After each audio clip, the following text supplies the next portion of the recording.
Ilang oras pa tatagal init niya? Kung masakit nga ang puson mo at ayaw mo na ng hassle, yung tipong pag nag-hot compress ka, gusto mo na lang mag-relax pagkatapos mo ang lagyan ng warm water to, syempre kailangan talaga natin ng hot compress na kayang patagalin yung init ng tubig sa loob. Sino ba namang may gusto na habang masakit yung puson mo ay magpapaulit-ulit kang mag-refill at magpapainit ng tubig?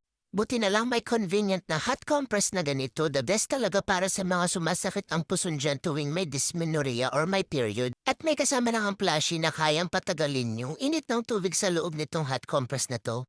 Kung naka-room temperature na pala kayo at hindi kayo gumagamit ng aircon, tatagal yung init sa loob ng hot compress na to ng 3 to 4 hours. Sa loob ng 4 na oras na yun ay siguradong magiginhawaan ka na sa sakit ng puson mo. At kung gumagamit naman kayo ng aircon, kayang tumagal nito ng 2 hanggang 3 oras. Not bad na, di ba? At ang kagandahan ba dito ay pwede mo rin siyang gamitin sa muscle crabs sa ibang parte ng katawan mo. Kaya naman kung gusto nyo rin, available to below.